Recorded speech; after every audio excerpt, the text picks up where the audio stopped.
Oops. Find the YouTube link.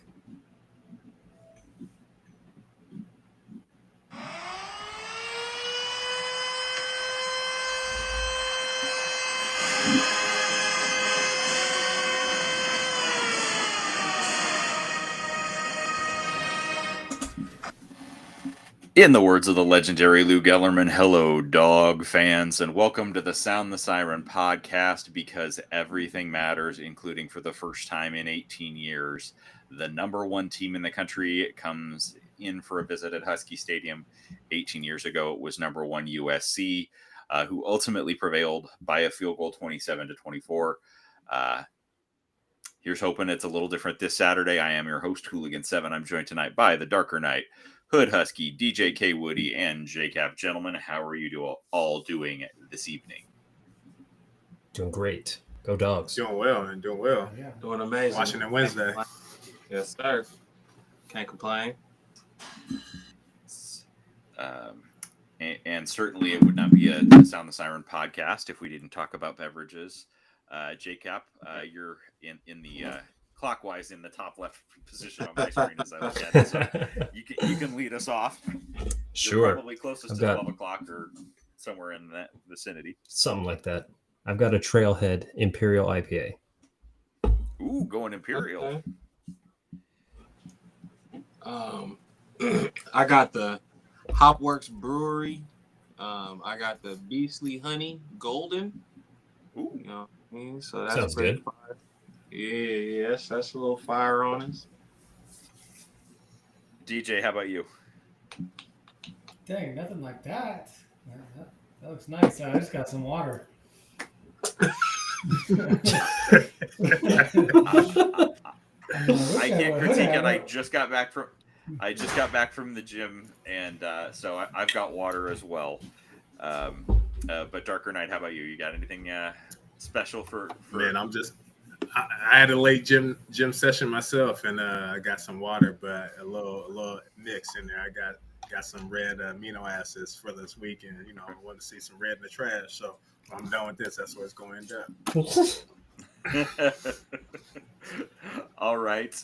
Well, certainly hydration is very important, regardless of whether it's after a gym session or a good tailgate session before this game on Saturday. But let's move right along into stupid tweets. I'll go ahead and go first. And I'm going to call out, this was from at Jabari Woods 93 in a reply to one of my tweets saying, "Who's next week? Never heard of that team." Referring to, Ohio State fans not having heard of Washington. And yeah, that you're pretty Johnny come lately to the party if you have not heard of the Washington Huskies, considering we were in the national championship game 2 seasons ago. So, but any other stupid tweets that they're starting to crop up a little bit more. They're popping up a little bit. For sure. I mean, it's crazy that Ohio State's fan base, how wide of a range of intelligence they are, because some of them are they know their stuff and they say nice things, and the other part is Oregon fans. It's fringe fanatics, bro. Who's that? That one AZ Buck guy that was getting into it with the fans. I got one bookmarked by him too. Go ahead with that one. Dylan never needed to run. Demond has to, because y'all's wide receivers are cheeks. That's crazy. With a Denzel is in a projected first rounder. Yeah. You know it's potentially bad, wide receiver one. Yeah. You know it's bad when Buckeye fans are like, I didn't realize Oregon fans were such arrogant pricks. Facts. Because you got Oregon fans jumping in their original tweet. They're like, I'm not talking to you. I was talking to Washington. Welcome to our world.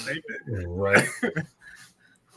You'll be talking about two teams completely not including Oregon whatsoever, and they got to jump in and get in the mentions.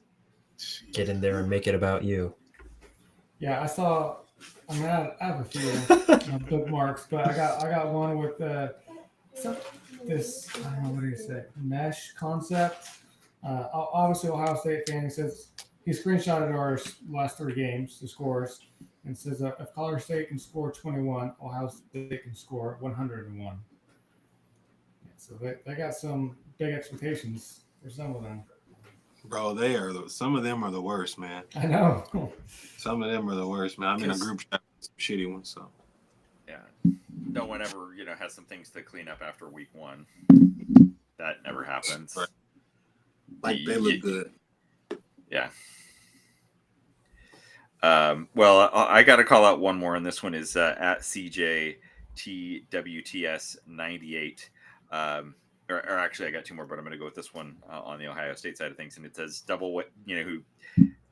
Unlike AZ Buck guy, he said double Boston, and you take away Washington's entire offense. Didn't you quote tweet that one with Jonah Coleman's touchdown? I did, of course. Yeah, okay. Of course, I did. Ridiculous. Yeah.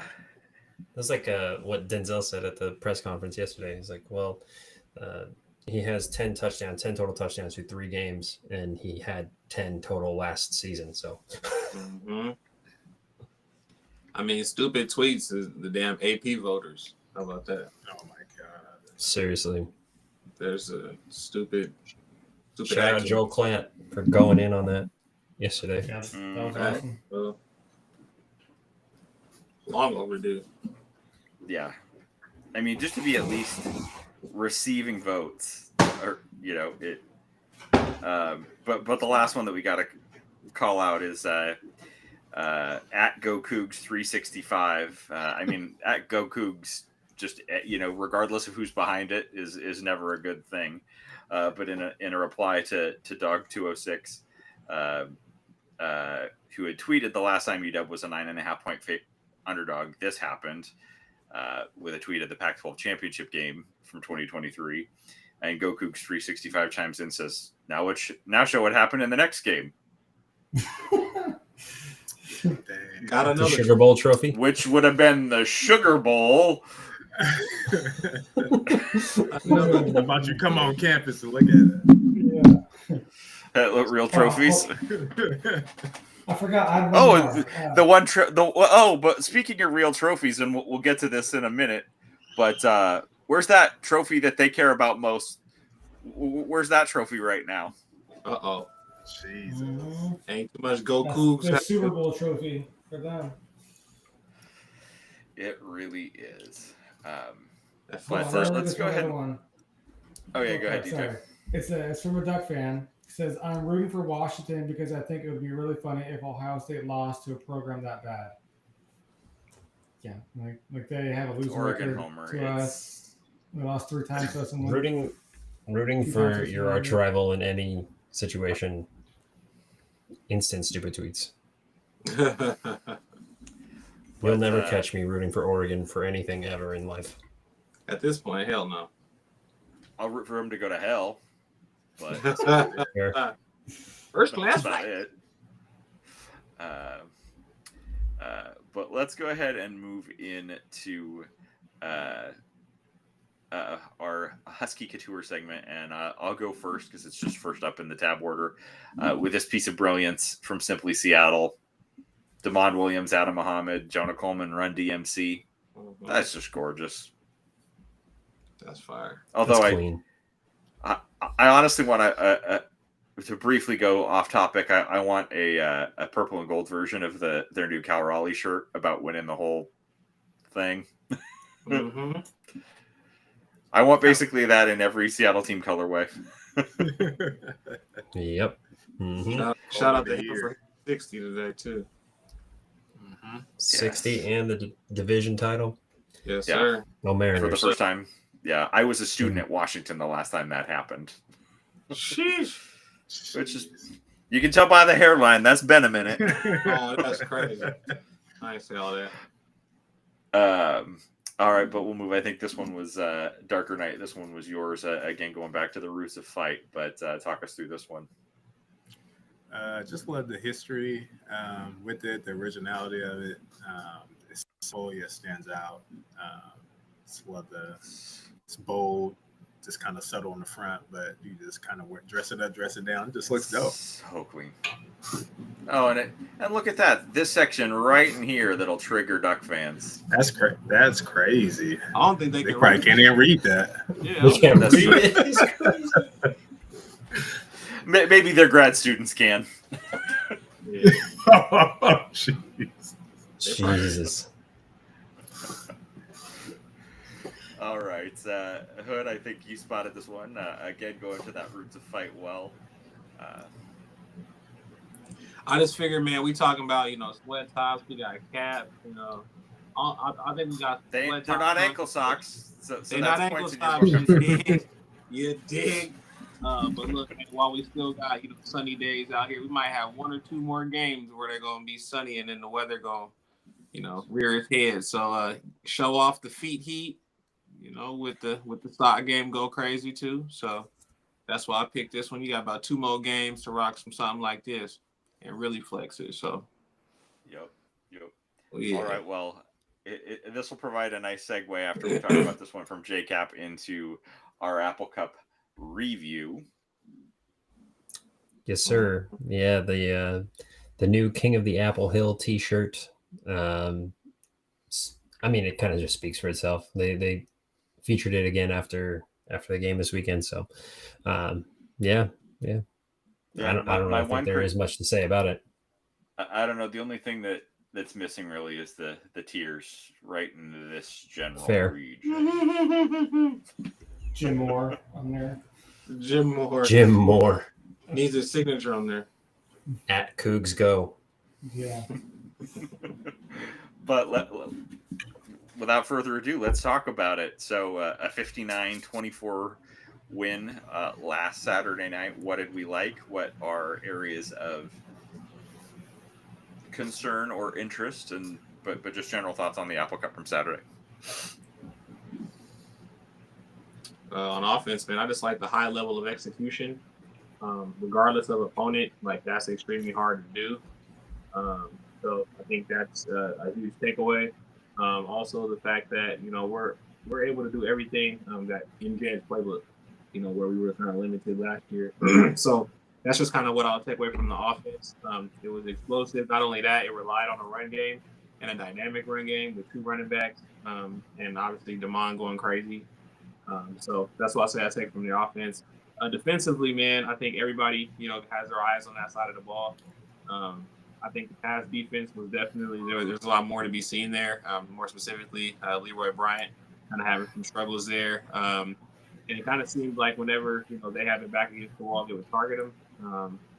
And so I would say the defense actually did a pretty good job, in my opinion, outside of the offense having some, clutch passing plays, specifically on Leroy. But also, too, Rodgers admitted, their head coach admitted that there was a lot of gamesmanship going on with that. They kind of hid that quarterback for a few games. And obviously it bit them in the tail versus North Texas, but they actually threw out their starter versus us. So that's how serious, they obviously took us. What we say, it was their Super Bowl. But he's absolutely a much better passer than what Jackson Potter was putting on film. He's a much better athlete than what they were putting on film. So it didn't catch me off guard that it took us a little bit of time to figure out his passing style. He was making some crazy throws, like stepping up in the pocket, just on some straight arm strength, athleticism stuff. So I think that just wasn't what we expected. So we've had 3 opponents that kind of caught us off guard offensively or defensively. So I'll say that's what I'll take from the defense. Just bowled up when needed to, but obviously, I felt like Leroy kind of disallowed certain stops to happen at that point where the defense might have been playing well.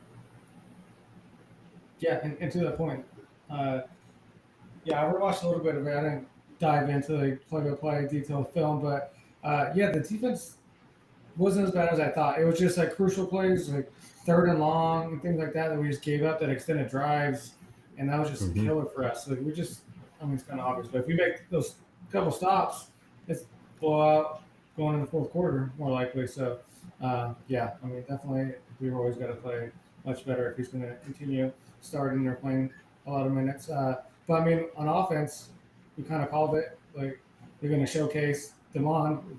They already did Denzel. They already did Jonah. I mean, Jonah kind of does every game pretty much, but yeah, and he showed out and he was unstoppable with his arm, legs, decision making. Like he's legit, and it's finally starting to get noticed. I mean, we've known before he even took a snap, really, that how good he was. And so, yeah, as you said, execution wise, it was everything. They're all on the same page. We have a three-headed monster. Like those three guys are the top at the positions groups in the country. Not saying they're the best, but they're in that top group. Like Denzel's one of the better receivers. Jonah, one of the better running backs. He might be the best one in the country, and then that Mahomes up there too. So yeah, got a good game next week though, or this week. Yeah, I like that Jed said in his presser yesterday, or the day before, whatever, that he knew that Denzel was a few yards away from 100. Jonah was a few yards away from 100, and he wants to reward the guys and get them their stats. And that was really cool. But yeah, like you guys have said, I mean, the defense actually played pretty well. And then when it was crunch time and they needed a play, they kind of went after Leroy. And it was cool to see the coaching staff make an adjustment late in the game and get Dylan Robinson in there, which we had kind of talked about on the pod leading up, and he played really well. Had Caused a turnover. good tackles. Yeah, punched out the ball. And that was something that was really cool to see, because the week before, leading up to the Apple Cup, they were talking about how they wanted to focus on people punching at the ball and causing fumbles and that kind of thing. And then to see the true freshman get in the game and do exactly that. And it was, third or fourth snap in the game was really cool. Obviously on offense, scoring on 21 straight possessions, no matter who you're playing, is doesn't ridiculously suck. hard to do. And I mean, there were negative plays in there. Damon took some sacks. We had some offensive penalties. First play of the game. Yeah, I mean, that was crazy to me, because like the crowd got into it right off the bat and immediately they took it out. Yeah, the second play where we got 20-some yards for a first down. Yeah, exactly. Yeah, after every negative play, it was like not only a positive play, it was like an explosive play or at least at minimum a first down. Yeah, and that's what's crazy to me is like to score on 21 straight possessions and overcome any negative plays. There was a holding call on us that they overcame, and it's not easy to go first and 20 and then convert again and again and again. And then obviously Alex McLaughlin played his ass off. 2 interceptions. Zach Durfee had a really nice game. But Stradamus. Yeah. Zach Durfee had a really nice game. It didn't show up in the stat sheet, but he was constantly creating pressure, and the dark white horse. But he caused that first interception with the pressure, which was really, really cool to see. And it was funny because I'm in a number of different group chats with some combination of you guys and others, but literally as I was typing about Zach Durfee needing to show up, he had that pressure that caused that interception. So that was really cool. But yeah, all around good game. I'd like to see some more adjustments on the defense going forward. I would like to see Dylan Robinson get the start this week, but we'll see how it plays out. Yep. Yeah, to piggyback off what J-Cap and DJ kind of alluded to, I mean, the very first play of the game, Carver Willis whiffs, Damon gets sacked. It was one more than, I was rolling my eyes like we're not about to lose the trenches to Wazoo. Like after watching what they did the previous week. But yeah, it was a rough quarter and a half for the O-line, really up and down. But credit to Damon not being shaken, being able to make chicken out of what. And to move the ball down the field, not get rattled, but become a playmaker. And I think he took a step that a lot of people may have overlooked, in that game because he's been playing so well. But on the road, playing that well and playing composed, I think is big. And he showed he's consistent in his game travels. As far as the defensive side, I think it was Zach Durfee's best game as a Husky. I want to say he led the nation with 11 pressures in a game, which is impressive, although he didn't get a sack. Like, he definitely impacted the game. I wish we had more impact on the other side, more consistent pressure on the other side. And our linebackers just think, it's one of those week with bad eyes. It's just coachable things. I think a lot of it is just us keeping the scheme vanilla. And so guys are getting comfortable, kind of not having to do a lot of responsibilities, and so it's easy to have bad eyes. But I think, obviously this week we're going to see a little bit different. We're going to see different looks, different personnel. We're going to really see what, that Walters scheme can really do. And then secondary wise, I think Leroy, he has the chance to become a really good outside corner, but he was obviously playing outside of position. You can tell with his technique, he just wasn't all the way comfortable, and allowed, explosives, which we don't want in this system. But other than that, the defense plays solid. They were able to clamp down once Alex McLaughlin had that turnover and that pick six. I think that kind of opened the floodgates, and then we just kind of rolled from there and started sending pressure and doing a lot of things I don't think Walters wanted to show. But once he did it, I think it's something that's cemented definitely going to need to show this week. Yeah. I think he was trying to save that, but to really hammer it home, it was necessary. But like I said, I think the defense grew. What I would say is I'm glad this game happened now, and to learn from a lot of the mistakes that were made. Because if we were to blow them out, there's not a lot to learn from in film. But the way that you can see a lot of breakdowns defensively, misassignments, things of that nature, that you could clean up. So it left me optimistic.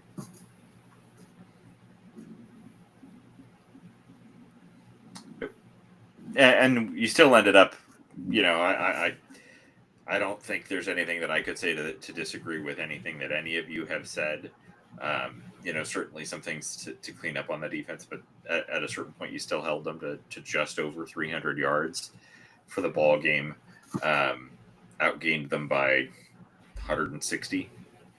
You're going to win most games that you do that. So, and just win the turnover battle too.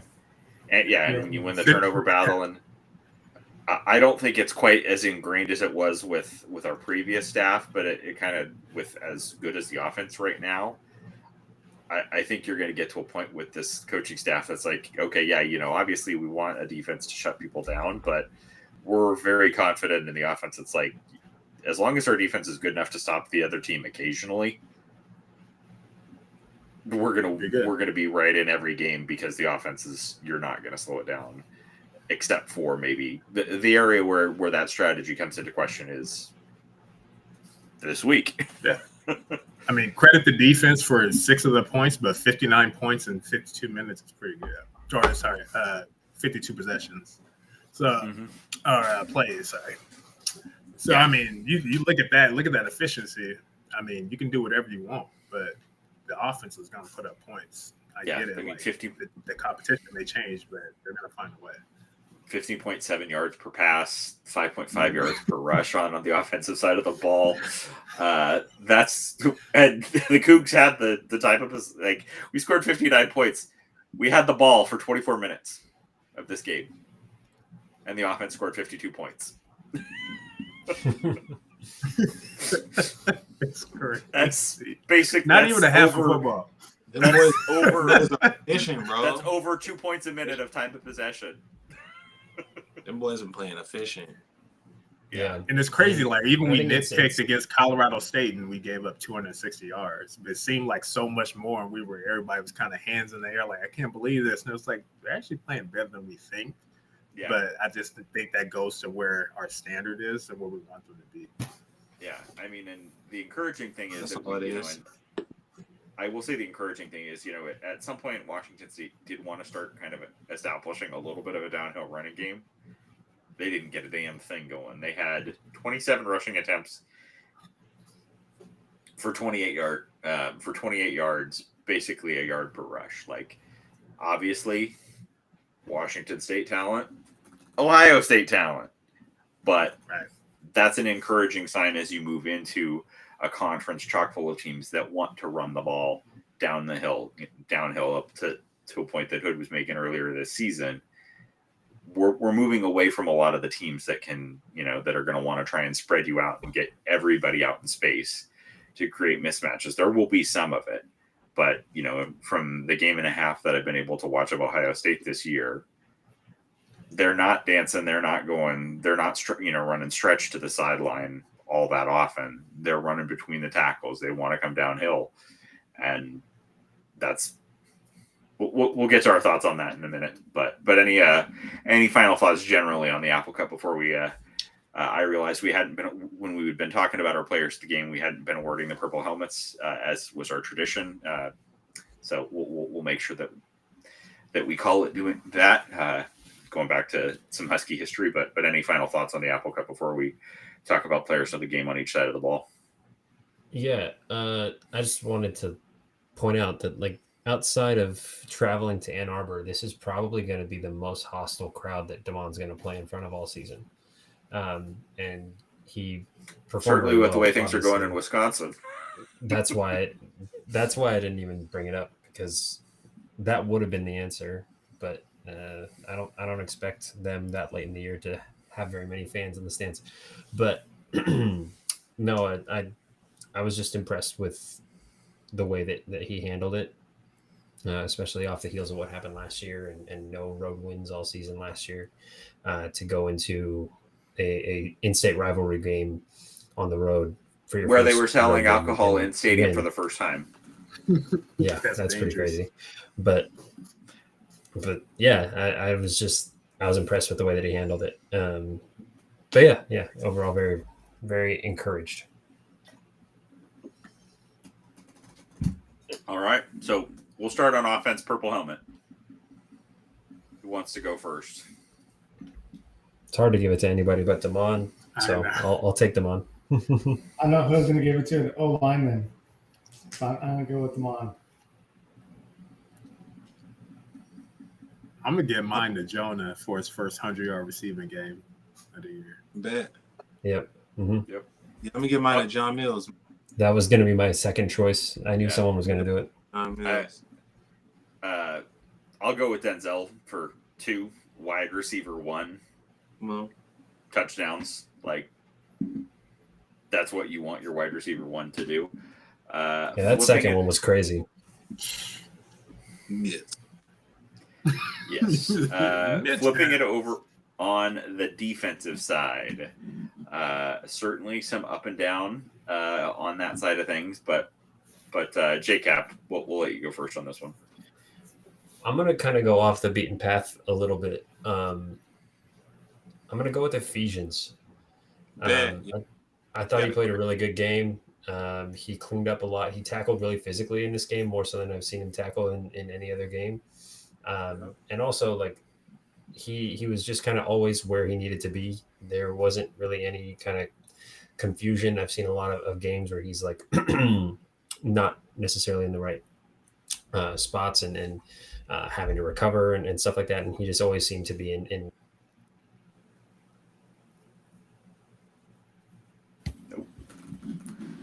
Temporarily lost J-Cap, but we think he's back now. Oh, he just dropped the mic. That's all. Come on.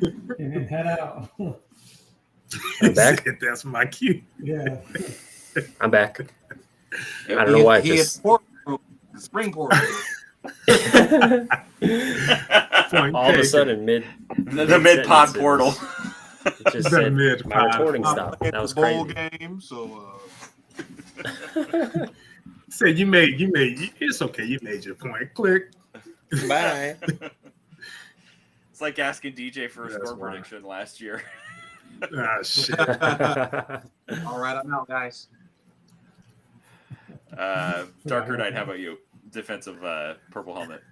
Who gets it for you? I think there's an obvious one in the back end, but I'm gonna stick with what I said earlier. I think Zach Durfee gets mine. Is his most consistent game as a Husky. He jumped off the tape with just how he controlled the line of scrimmage on his side and how he played in the backfield. So I think he's starting to click for him. We're definitely gonna need him this week, but yeah, I'm gonna get mine to Zach with 11 pressures. All right. Just keep them toes healthy. Come on. Come on, Twinkles. Twinkle toes. Oh, crazy. I'll go last. I'll let somebody get them all off. I'm gonna see if somebody snags. I'll go next because I'll get the same one as Darker Knight. If you haven't noticed, common theme for me, the 2 guys that I said were players of the game, the 2 that I'm saying were players of the game. So yeah, I'm going to go with Zach Durfee as well. We had the pressures on 29, rushes or pass rushes. It's good. That's That's efficient getting it done. right there. That's efficient game for everybody, really, Yeah. Yeah. except for a handful of guys. But Yeah. besides the point. I'll go off the beaten path a little bit myself as well because he was the one that got that, and I'll give mine to unfortunately somebody that's going to be missing for the next month or so because he got a hand on that first Alex McLaughlin interception being in the right spot, and that's Buda Alukta. Certainly hoping he has a speedy recovery and because but I thought he played well, and certainly I think that was a big element, even with Washington State kind of keeping pace with us getting up to that, having that between a 1 and a 2 score lead was really important in terms of certainly keeping the frustrations that we all might have been feeling with the defensive struggles in part at least somewhat mitigated because Washington State never really threatened. Mm-hmm. They never had a lead. The closest they got was a touchdown. So I'll go with Buda. That's a big loss too, man. Because obviously his skills, but he's a leader on that team. He's one of the emotional leaders. Yeah. Yeah. Yeah. And our green He's dot. one of the guys. The green dot. He gets the team together before the games. Yeah. Gives the speech on the field. I mean, he still be able to do it, but somebody got to different. step up and Play like take that role. Since you guys picked two of the same people, I'm gonna pick two people then. So the first one I'm gonna pick is Bryce Butler. I love the way he was disruptive on the interior, run game, pass game, getting pressures. Also coming up with that fumble recovery, which kind of leads into the second person, and that's Dylan Robinson. As soon as he came in, you can see just a different level of energy from the squad, from the team, different level of confidence. Yep. Felt like, we obviously seen in practice how good Leroy is, but at the same time, it does feel like he's playing a little nervous, for lack of better kind of explanation. Kind of jitterbuggy at the line of scrimmage. Doesn't know how, he's been walking up and then backing up and then stepping inside, stepping out. You see a lot going on in his mind about, alignment and assignment, all those type of things. So, to those two.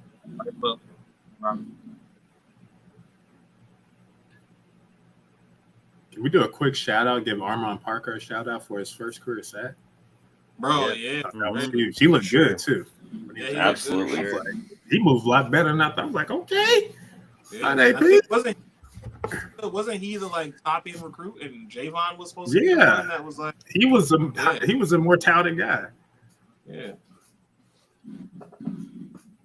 Amazing what being healthy will get for you. Right. So, all right. Well, we'll move on into unless there's any final thoughts on the Apple Cup, we can go ahead on and move into big predictions.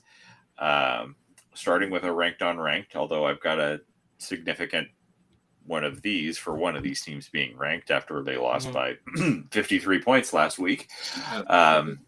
And that is number 21 USC traveling to number 23 Illinois for a 9 a.m. game on Fox. USC is a 6.5 point favorite. The over-under on this one is 60.5. Who'd like to chime in first? USC covers. It does reach the 60.5, 42 to 24 or something like that. But I think USC it puts some things on them boys, bro. They're too slow. Yeah, I would agree there. I am interested to see how they come out. They played the late window this past week, and they're going to play at 9 a.m. local time next week. So I'm interested to see how they come out, but I think they'll win and cover. I agree. Yeah, they should. I think USC could push 50 points in this game. Yeah. I think Illinois is going to come out a little they may start fast and maybe start a different type of way just because of getting your ass whooped. But I think at the end of the day, they just don't have the speed, bro. Yeah, no. Yep. I think just West Coast teams going into that time zone playing early. I think naturally we just start slow. So I could see USC starting a little slow. It kind of gives Illinois a chance to put up some early points, but I just think USC has too much in the end. Or it could be like us and start and slow when we played 9 games before. Rough last year. So y'all think USC is legit? Yeah, I mean, I their don't know about trenches legit, are their trenches are significantly better. but what's Illinois? I think that's the bigger question. It's not that USC is Overrated. legit. It's that Illinois is an easy, like, high-ranked target more than anything. So It's gonna look good on their resume. exactly. I mean, shoot, they probably won't be ranked if they lose this week. They shouldn't be. They shouldn't be ranked now. I saw enough. That That was is not crazy. a top Well- tier 10. I got it closer than you guys got. Like, I think it's gonna be a closer game, like within a score of like 10 points. But yeah, I'm gonna go USC as well. But I mean, I can see, yeah, coming down to the wire possibly. But shoot, don't trust me after last week. Every game wrong. Hey, I was joking about worst to first, but you really did that. That's crazy. I did. Yeah, I know. I wasn't going to say it. Speaking of, No, you were to do we're not saying it this week anymore, Jake. Have we moved past it? All right. Well, we've established who's in last place. Yeah, it's a tie, but yeah, Hooligan takes the lead at 43-9. I move into second at 42-10, and then the rest of y'all three are tied at 40-12. Oh, come on, hater. That's not terrible. I will say DJ had a rough week, but I had two lone wolf picks in Syracuse and Michigan, and both of those cashed. So they There you did. go. Yeah, Your brother was happy with that. yeah, he was. As Bill Raftery would say, Nuggets. yeah. Bro was going through it during that game. Holy shit. Yeah, at Michigan, Nebraska. He was going through it. I Shout out to Kaba if you're in the chat, but I don't know. There he is. Yep. Mm-hmm. Perfect timing, bro. I literally just talked about your game, but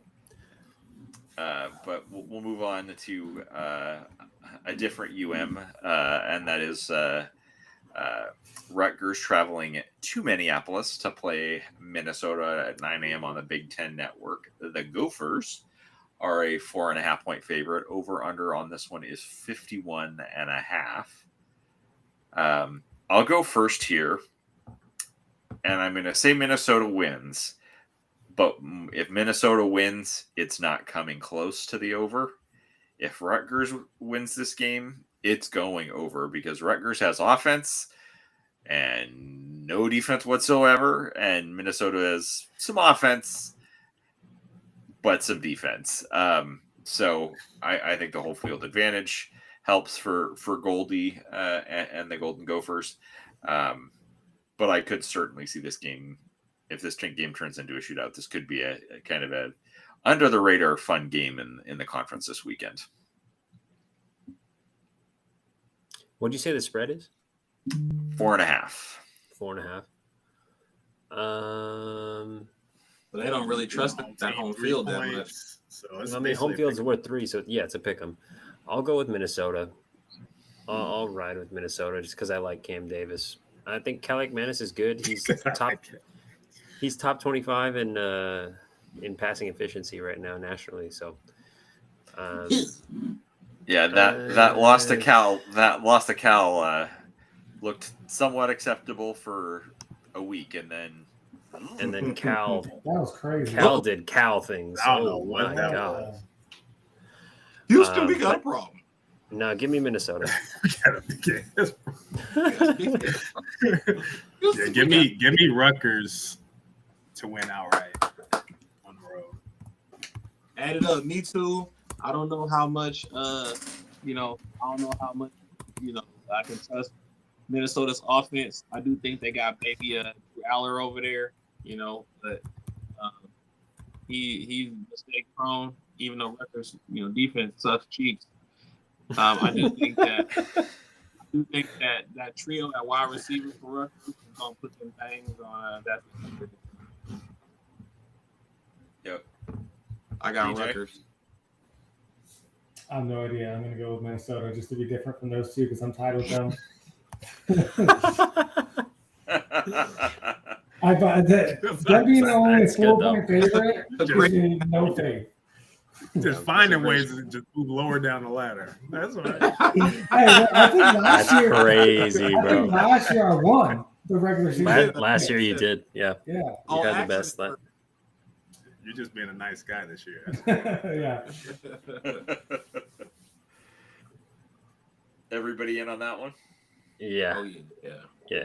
All right, moving to the other 12:30 game in the conference that will actually get some eyes, and that's number 11 Indiana off that 63-10 win over Illinois, traveling into Kinnick to play the Hawkeyes.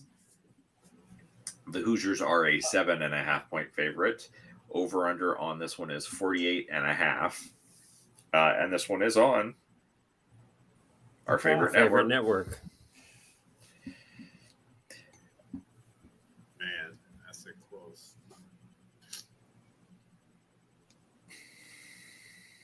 I think Indiana wins. Mm-hmm. I'll take the over. I think both teams will score. Indiana wins and covers. What's the Ditto. 7.5. Oh yeah, Indiana wins, covers. I think Indiana wins by probably 2 to 3 scores. I agree. I think Iowa has an offense. I think Iowa has a slightly better offense, which is, a very low bar to jump over. But shout out Tugs. It's very low. Bro, they've been finding ways to like grind out drives though, and then like quarterback runs. They've been scoring in like we were like average between the 20s, but we get the rest of the quarterback running until we get in.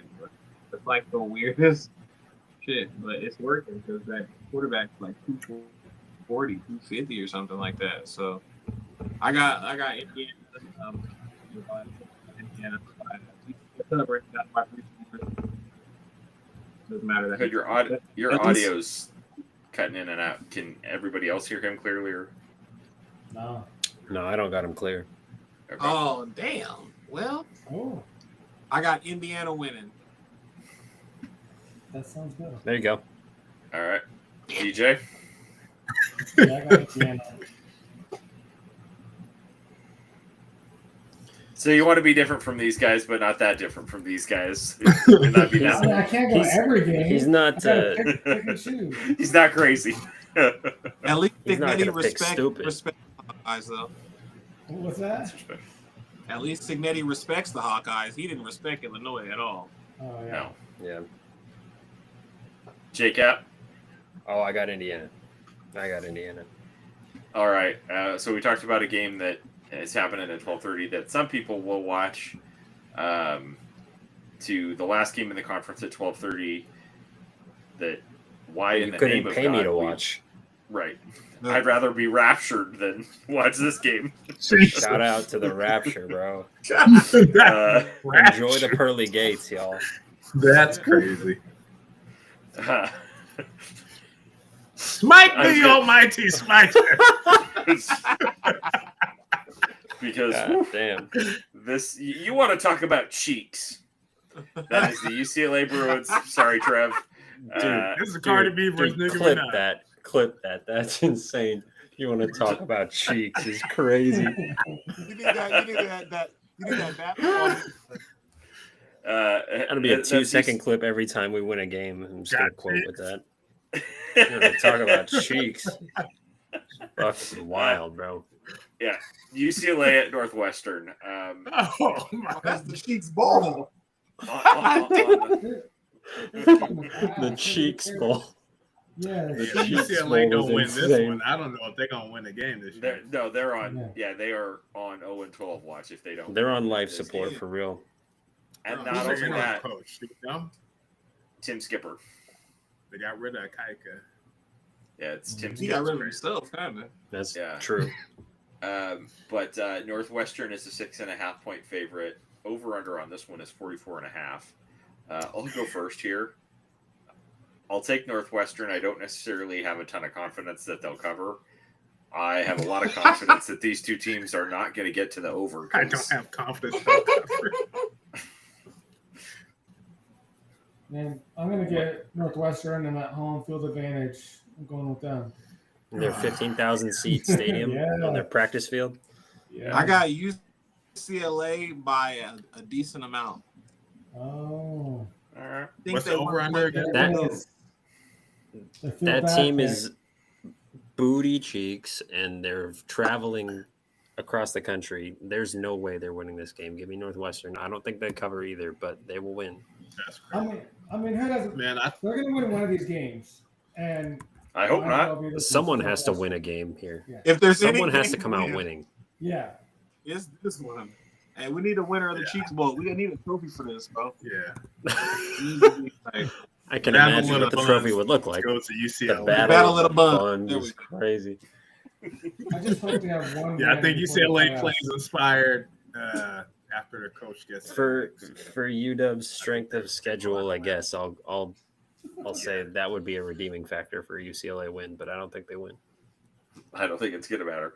No, it and won't. then moving on to ranked on ranked, the whiteout 4:30 on NBC and Peacock.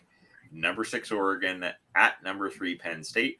The Nittany Lions are a 3.5 point favorite, so this one's basically a pick 'em.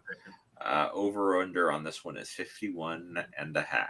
Ooh. They really let That's Beaver the game. Stadium and Happy Valley be on the cock again is crazy. I That's keep crazy. saying that there needs to be a tournament every year that involves Oregon State, USC, South Carolina, and played at Penn State, because the Trojans, the Gamecocks, Oh. the Beavers at Beaver Stadium and Happy Valley. I mean, Yeah, that's What do you call that? Sounds tournament? festive. exceptional. Yeah, what do you call that tournament? Is Yeah, lots of options. The baby oil tournament. the Diddy Bowl? The Diddy That's- Bowl. Yeah, give me Penn State at home Same. outright. Last I checked, they hired Jim Knowles, the defensive coordinator, the last time he played Oregon. He put the balls on in the Rose Bowl as a D coordinator at Ohio State. Similar talent on Penn State. I think the defensive line is one of the best in the conference, and I think they can wreck the game. So yeah, give me Penn State. I do think the game gets close to the over/under, but I like Penn State at home. yep. Yeah. And some of those clips of Isaiah World were a little crazy that were circulating you around. You look like Twitter. Isaiah Island. Yeah, no, I'll Isaiah go with Penn Asteroid. State. A whole new world in this month. Yeah, no, give me Penn State at home. Yeah, I don't see it, but it'll be a good game, but I'll go with Penn State. I got a very Yeah. boring, like, Penn State dub. I think this is going to be offensive struggle, or defensive struggle, sorry. I think these two defenses are a little bit above each, or ahead of each offense as far as talent, depth, skill, all that kind of stuff, execution. So I think it's a really low-scoring game, so like some 24-21, 23-20, some stuff like that. So I think it's that type of game. Yep. Yeah, I agree. I think Penn State wins covers. I honestly might take it under 41.5, let alone 51.5. This feels like, to your point, this feels like a Big Ten defense choke them out kind of game. No pause. I think they want revenge for what happened in the championship game. So. Mm-hmm. Yep. All right, we'll move on to the bonus games. Did DJ didn't pick on that one. Oh, sorry, DJ. Thanks. So Everyone's on Penn State. If I you know. pick Oregon, you're fired from this podcast. yeah, I know. So I was planning on picking Penn State this whole time, and then everyone else picked Penn State. Last year, I'm not proud of myself for this, but I was 12-0 picking Oregon. So this game, I'm going to pick Penn State to win with you guys. Nice. No, And just keep my check. I was You made me almost want to change me different. Congratulations, you're still our friend. Yeah, you still get to be on the podcast. Good job. Shout out DJ. Shout out. this game is hella boring. People are gonna be like, Yeah. Aller sucks. Oh, Dante Moore sucks, and it's not gonna be that. It's just gonna be like the defenses are ahead of the offenses. Like that's what I think it is. Like what receivers at Oregon anyway. So. It's just too boring offensive. All right, we'll move on to another ranked on ranked. Number 4 LSU traveling to number 13 Ole Miss. Who the Rebels are a 1.5 point favorite with the over under on this one at 55.5. So they think LSU is gonna win. I got Ole Miss. Yeah. That quarterback is, I think I'm gonna root for him for the rest of the year. Just that story is what college football is all about. Trinidad Chambliss. Mm-hmm. Yep, I really like Austin Simmons. I think he's got a crazy future ahead of him. But get healthy, son. Trinidad. I got Ole Miss in that. Yeah, LSU's fool's gold, and if you're cheering for Brian Kelly, there's something seriously wrong with you. That's smart. It's been way too up and down, more down than up. Going on the road. Yep. I like Ole Miss at home to cover. Same. They're kind of like the Illinois of the SEC this year a little bit. DJ, Not that that's. We all pick the same. you're again, allowed to though, be so- different in this one. It's Yeah. okay. He's like, he said, But then you got to root for Brian Kelly. I got So Ole Miss. I hate Brian Kelly. All right. We're just paying DJ to a quarter. DJ, next game we're gonna allow you to You go first. You get to go first. DJ said, "We're back here again." All right, yeah, I'll go LSU. I'm not happy or proud of it, but All right. Yeah. All right. It's gonna be a good game though. So that the next one, and you get to go first on this one, and all the scorn that you have in your heart for, if you have any, for one of the people involved in this game, that is welcome to come out, and that is number 17 Alabama traveling to number 5 Georgia for a 4:30 game on ABC. The Bulldogs are a 3.5 point favorite. Over under on this one is 52.5. Alabama is coming off a bye. Which was a scenario that worked pretty well for them, which is probably one of the only things that worked well for them last year, was coming off a bye. Fuck Bama, go Dogs.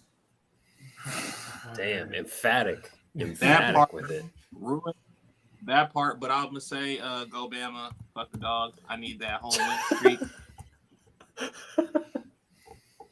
He said that I part, think- but I fuck think Bama. I think Bama finds a way to win a close game. Yeah, I'm tired of Georgia just as much as I'm tired of Alabama. Yeah, that I agree with Darker Knight. I think that Kalen DeBoer has a thing for playing in close games and finding ways to win them. If this game's close, I think they'll find a way to win. If it's going to be a multi-score outcome, Georgia's going to win it. But if this game's close, I'm going to go, or I would say Bama, and so I'll take them. Yeah, I'll go Bama. I don't like that, but I'll go Bama. And I think Bama can win. I think if this game becomes a shootout, Bama's going to win that. If it's a low-scoring game, that plays to Georgia, because I don't know if you've watched Gunnar Stockton play this year, but that cat does not have all the throws. He's got a lob, and he's got some short and mediate, but it's like, basically think the opposite of the absolute opposite of a Sam Perkins 3. the biggest floaty floater is how Gunnar Stockton throws the ball down the field. I mean, I just watched the way Tennessee went through Georgia's defense like a knife through butter. So Kalen DeBoer, especially on that get script. him an additional week to scheme. Yes. Yep. I'm with you. Like I've actually disliked Georgia more than Bama over the years, but that all changed a year and 8 months ago. So that's I need both of them to start Yeah, losing. that'd be Both cool. of them start Bro. losing. Text. The start question losing. is I who- need it all. the question is, are the Athens police Bama fans? Or did how many between now and kickoff? How many Georgia players get pulled over for speeding? Because I'm about to say, as long as they drive the speed there limit, is no limit on that one time. On that, Pray for them roads if So- they lose that night.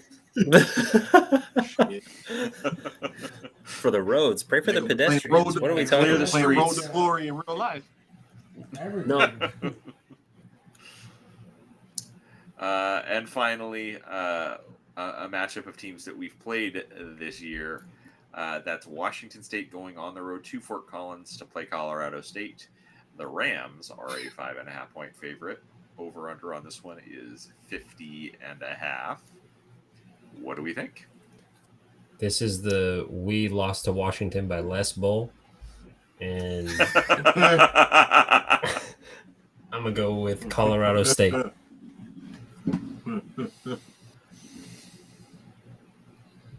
got Yeah. Wazoo in that. I think they Yeah, I'm found going something with that Wazoo. quarterback. Yeah, I think they found something with that quarterback. Also, too, like that's the first time they put that on tape. So Colorado State basically has to like change everything and watch one game just to get any understanding of Wazoo, while Wazoo can go back and watch all their games to see even their gimmicks. So I got Wazoo in this, probably even comfortably. Yep, that was my reasoning too. Like they found the quarterback, and so I'm gonna go with WSU. And they got the quarterback for the foreseeable future until he transfers after the season. Quarterback You of the are? future till he transfers is hilarious. Quarterback of the future, although I don't know if he's got eligibility left because he was No, I think this is last year. Yeah. which is too bad because given the He'll history find a of way. He said, transfers to Enterprise Renter Car is probably the That's crazy.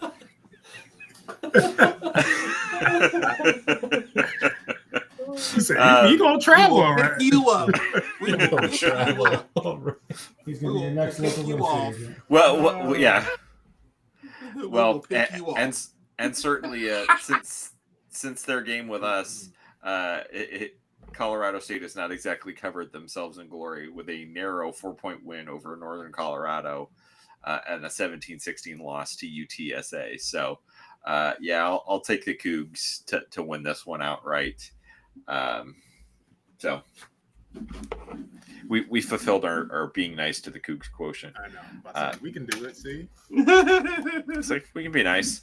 Damn, my only on an island pick is Colorado State this week. Damn, rough. All right, I got two. But you got to root for Brian Kelly. That's embarrassing, bro. I'm still not gonna root for them. I'm just take the dive what they do. That's some H, bro. I That's still some hate H. you, Brian, but when? All right.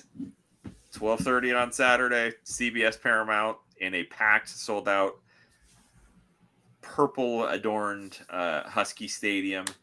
Shouts to the team for picking the right uniform combination. Purple tops, purple pants, gold helmet, the big game combo. But what are we at a macro? What are we looking for in this game? What are our areas of concern?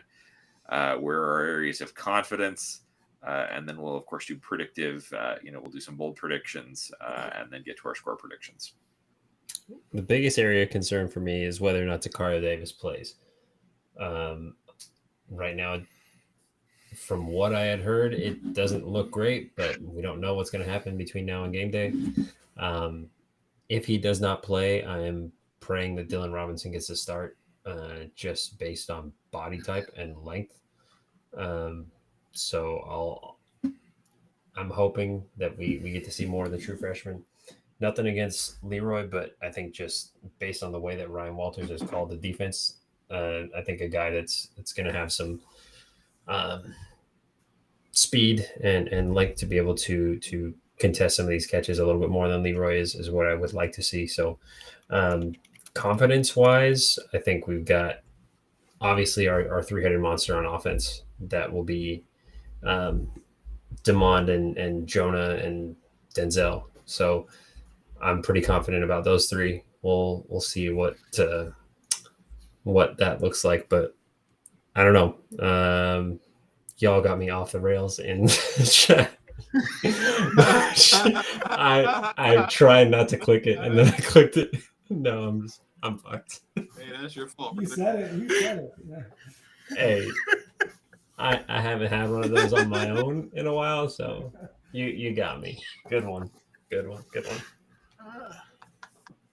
I'm off the rails now, so somebody else take that. I mean, So my biggest concern is the youth that's going to be called upon in this game. At wide receiver, we need true freshmen to perform. At cornerback, we need true freshmen or freshmen to perform.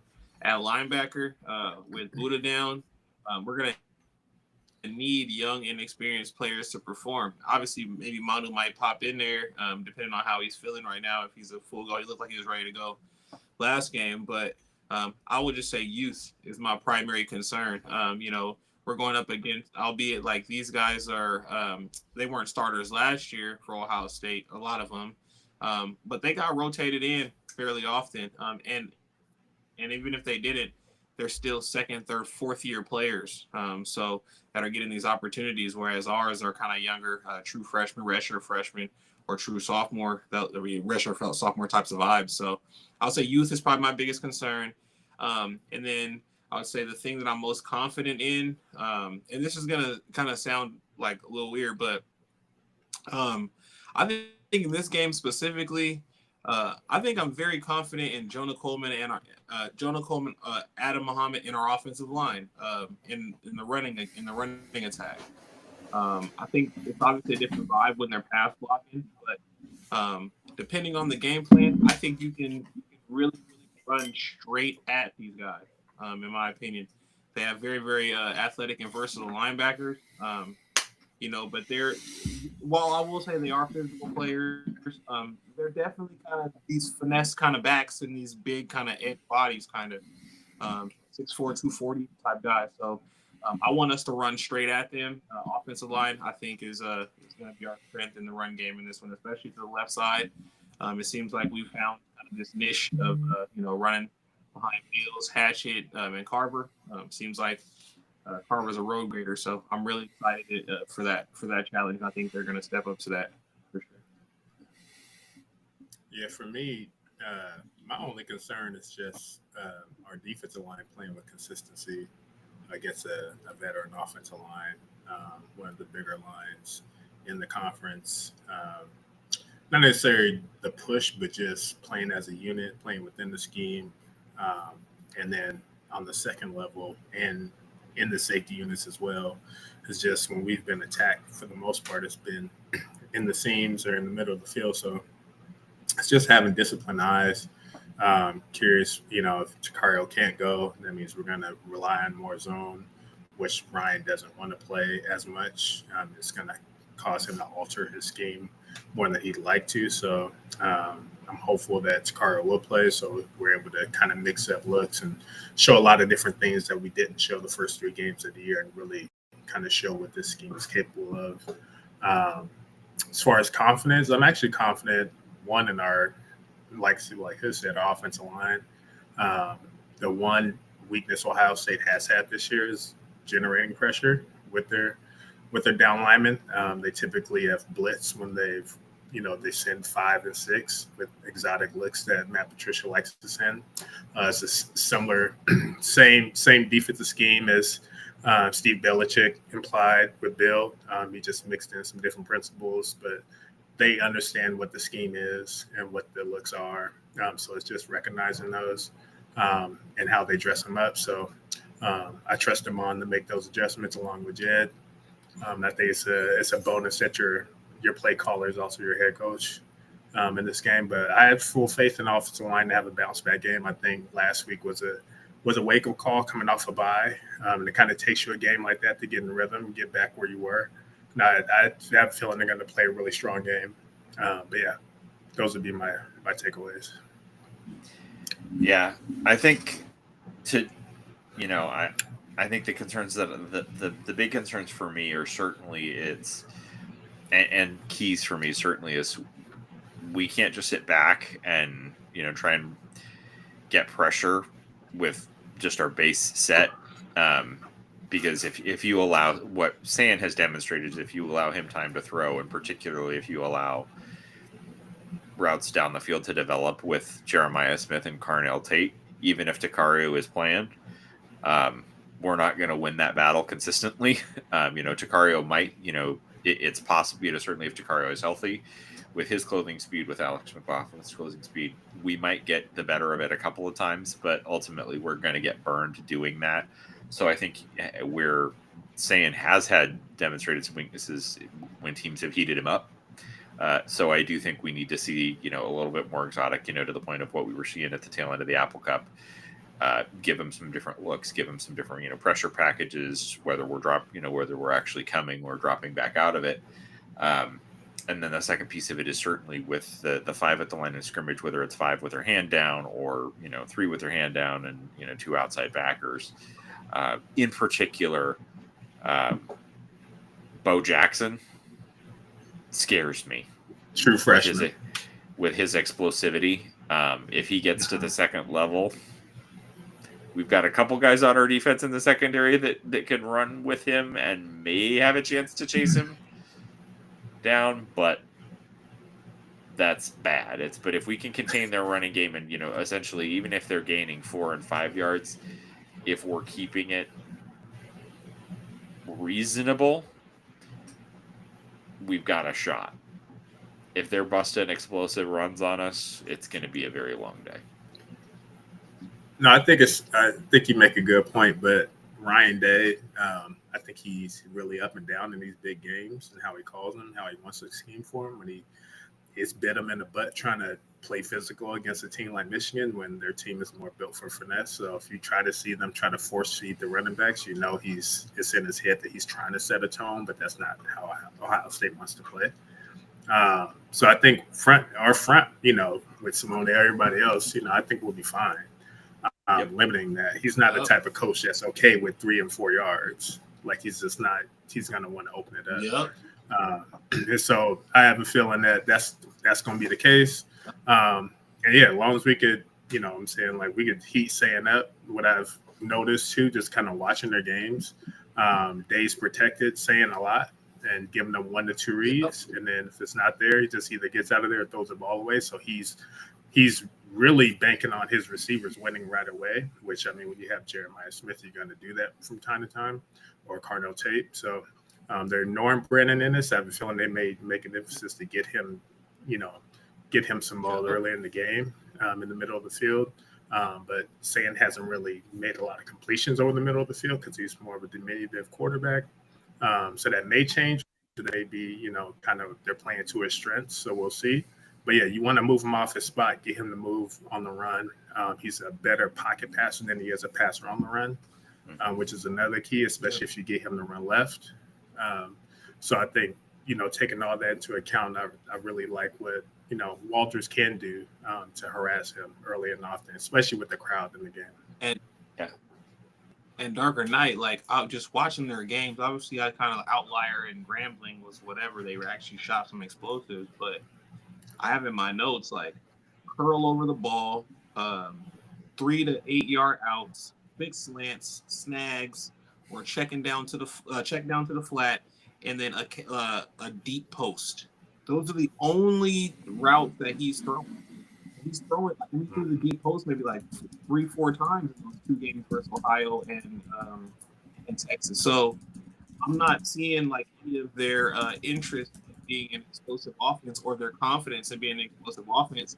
I also am not, and this is just on their offensive side of the ball, I'm also not impressed, man, with James Peoples and C.J. Donaldson. Like not even a little bit. C.J. Donaldson. They got their spot took by a freshman.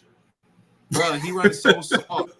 Donaldson runs so soft, and James Peoples is easy to tackle as well. Like they're big dudes, but they're not super tough to bring down. Like you tap them or touch them, and they want to get down. So I did notice that, and I noticed they both suck in pass protection. So a true freshman is not only their best runner, but the best pass protector. So that sounds like it's a good thing for our defense and our defensive line. If we're able to confuse them with some fronts and confuse a true freshman, we're definitely going to be able to heat him up, especially with these 5-man fronts. And whether we're bringing all 5 at once is one thing, but confuse the offensive line from jump. So that's one thing. And then also too, they struggle in the red zone when it comes to scoring on offense. They struggle to execute when the field's condensed, and that's even relying on their elite receivers, Tate and Jeremiah Smith. Fade balls, corner routes, they've not been coming up with stuff either. And Donde Está, where's Max Clare? I heard about Max Clare all off season. Where's that at? So I got a lot of questions for their offense for sure. That was going to be the next point. Sorry, I'll jump in real quick. Was that point is that if we can contain a little bit of the explosiveness and make them sustain drives, get into that, I think you could force some field goals. I think you could potentially, see, if our offense is having success, do I expect us to continue our scoring on every drive streak against Ohio State? I'd love it. I'm not going to count on that, but if the longer we're in this game, and certainly in the more that we force them to sustain drives, the more, San will throw you a couple. And particularly the longer the crowd is in this game, the better it is for the Washington Huskies. Yeah, I'll just say too, Ohio State hasn't seen press coverage. They saw it sporadically against Texas, but that was really it. So their receivers have had free runs to get open in the pass patterns. So it's just getting physical with them, getting their face, and when you have the length that we have on the outside, and the way that our corners do play, and how this scheme, lets them kind of play freely. I think it could cause some issues, especially you get those tips and overthrows like Hood was alluding to. You get Agent 12 back there, who's going to be playing robber defense, and covering Max Clare, covering Brennan, and it's really versatile. It's going to allow you to kind of show different looks and be able to provide the pressure that you need your secondary, your defensive line to play cohesively to potentially pull off a win. Yeah, I have a lot of new things to add because, sorry, you guys are saying like a lot of the same things I was thinking. The wide receivers, Jeremiah Smith, probably the best wide receiver in the NCAA besides Denzel Boston. But even with Ricardo Davis out there, it's a big concern of stopping them. And if he's out, and they're going to throw all over us. So it's going to be very key important to get that penetration so we can use our length on the outside to make sure we make some stops out there. But also on the offensive side,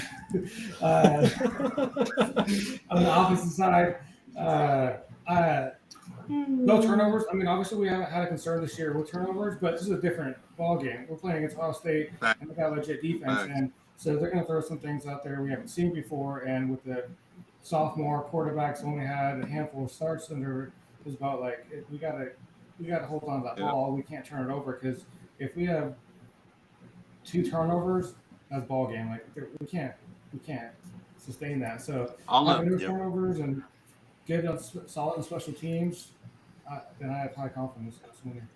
I'll share my I'll go ahead. I was just gonna say I've seen a few Ohio State fans on Twitter talking about how they want to use Caleb Downs as a spy all the time, and I'm praying on that. Because I mean, if you want to sacrifice your best defensive player to be a spy on Damon, then Damon will pick you apart with Denzel. So, I mean, I'm just interested to see how they play him, whether it's Arvell Reese or Sonny Styles or whoever they want to use to spy. Yeah.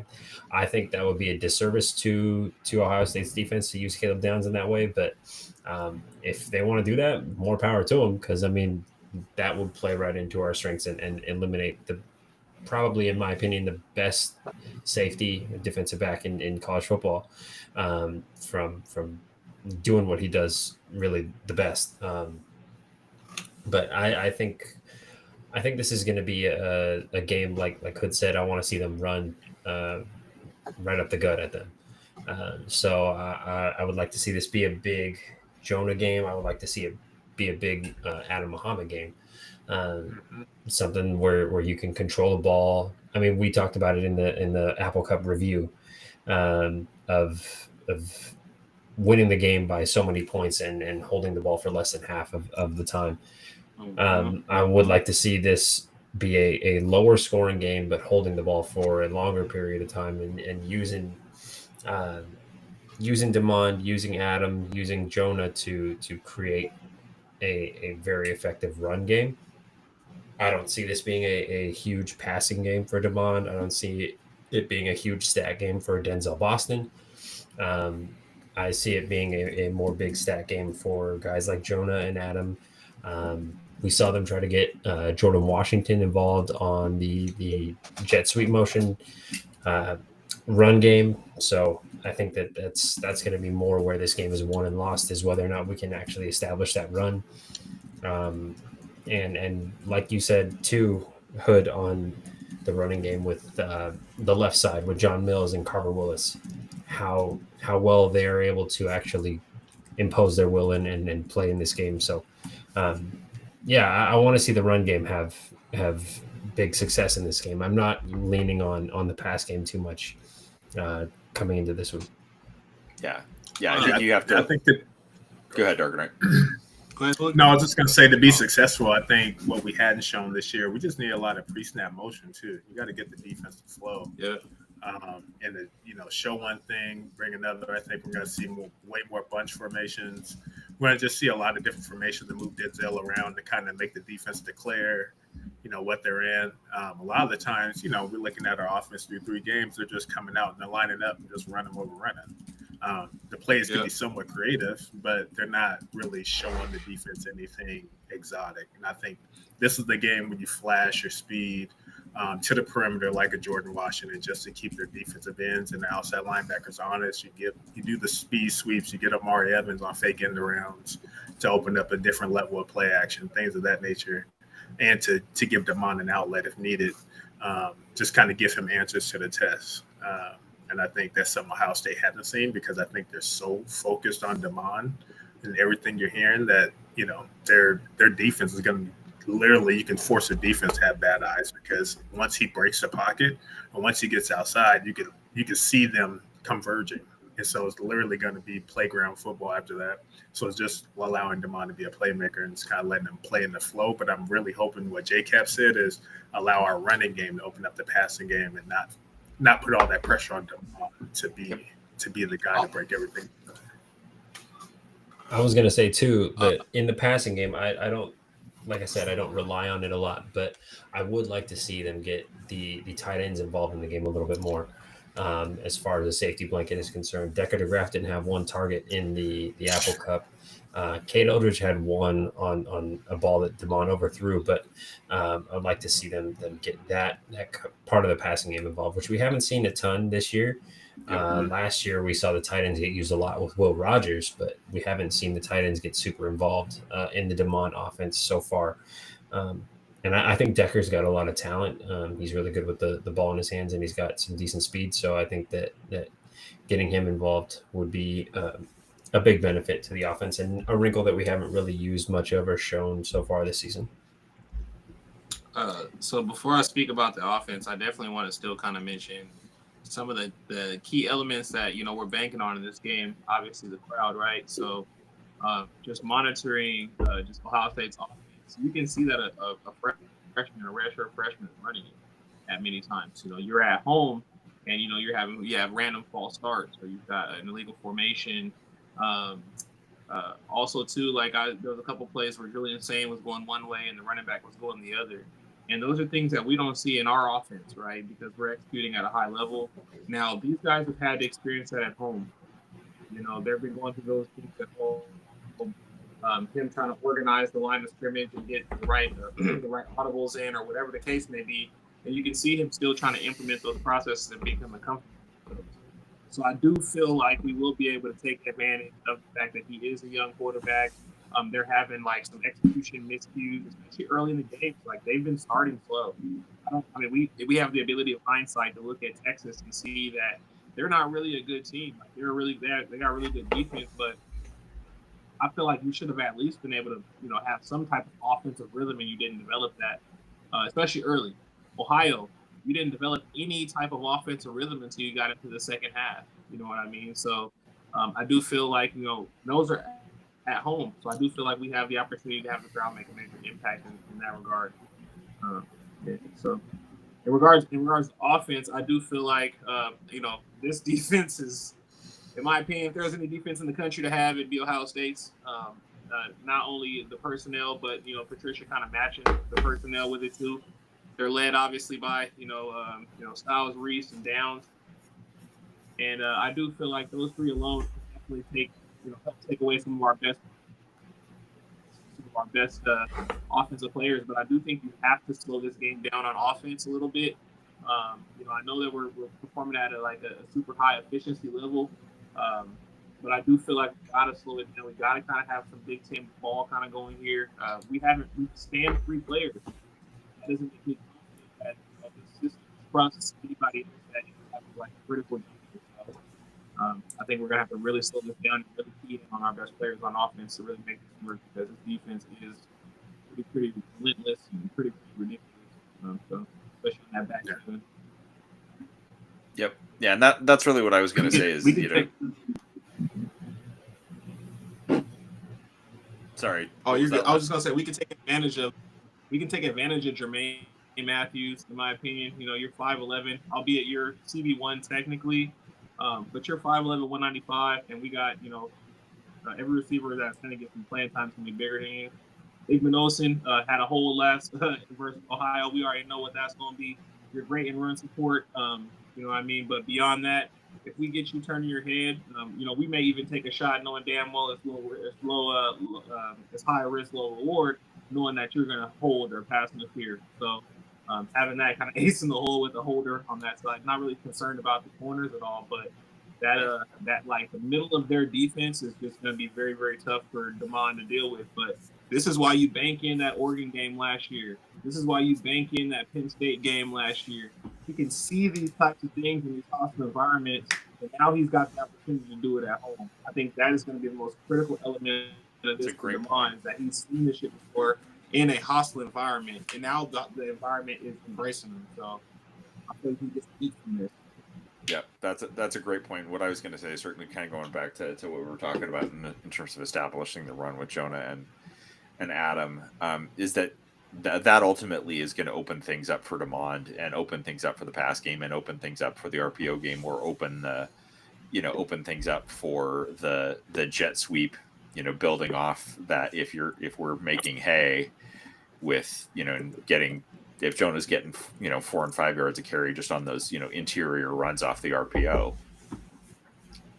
it's going to bode well. And I couldn't agree more about, slowing it down, because the more you slow it down, you mitigate some of Ohio State's explosivity on offense. To the point in the chat about, do we think Demond is missing all those open opportunities Arch had? No. Hood, no. No. No. If they had the defense, and this is what I love, you rock a defense to sleep, right? They were going this way, then they were going this way, then they were going this way, and they had Ohio State's fast-ass defense doing this. They just weren't executing the plays. So you can see there's little chunk plays there, getting them run sideline to sideline. Unless something has changed in practice this week, Demond doesn't throw the ball like Uncle Rico, so... No. Bro, the time, baby. That third and 12 or whatever, where you do that stupid opposite side hash out, bro, that was dumb, bro. No, bro. And I really, that's different. Yeah, and I certainly hope that we don't see. I'm very hopeful that Demond is not our leading rusher in this game. Oh, because I don't want Arvell Reese and Caleb Downs and the athletes that Ohio State has to get teeing off. That's not a recipe for success for us in this game necessarily, or it might be a recipe for some success in this game, but it's a recipe for some problems down the line. Well, just don't take any unnecessary hits. If you get 10, 11, 12 yards, let's get down. Yes. Get down, get out of bounds. The last There's thing I'll no say reason to too be taking is hits right now. watching Ohio State and the offenses that are playing them. I've seen a lot of wide receiver screens, but I haven't seen a lot of running backs getting the ball out of the backfield. So that's something they're going to have to prepare for here. I don't think I've seen them have to deal with a single wide receiver screen, or sorry, running back screen in 3 weeks. Sark didn't do it until the fourth quarter. Yeah, so there's, you know what I haven't, and in my head I was like watching their game. I kind of obviously I skipped rambling because it wasn't really nothing to really see, but I was like, damn, I haven't seen a screen all game. Like, so that's something that we run and we execute at a high level. I'm already knowing that that's a huge piece of the game. Yep. Mitigate. You want to mitigate that rush and that them want to get upfield fast and stop them on. Throw right behind them on the screen. It could be a tunnel screen to one of your receivers. I think it's a big opportunity for RVB to have a really good game because they're going to be keying on Denzel. So I think you use him in the middle of the field. Same. Awesome. You cut out. And bro, so on top of that too, the Arch Manning run game was working just fine. And I'm talking just fine, 4 to 8 yards. It was popping off. You know what I mean? There was a couple reps where it was a pass play. He was able to get outside of Arvell Reese. You know what I mean? And if he could get outside of Arvell Reese, Damon Williams could get outside. Then obviously, man, bro, it's gonna be a defensive game, but there's gonna be some fun offensive highlights just because there's too much talent on both sides of the field for sure. Absolutely. All right, let's do some bold predictions. Hopefully we'll get the Darker Knight back in here. But bold predictions before we go to score predictions.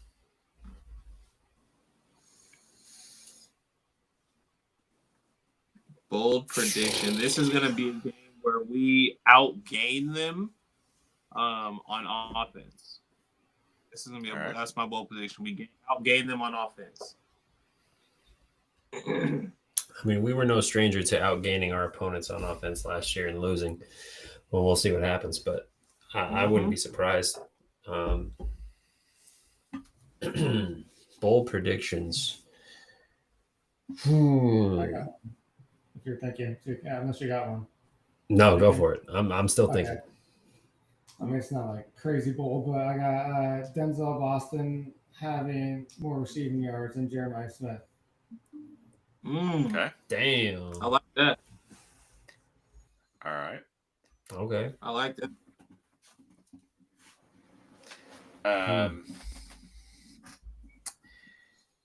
Yeah. I think my bold prediction is that we're going to run for 175 plus.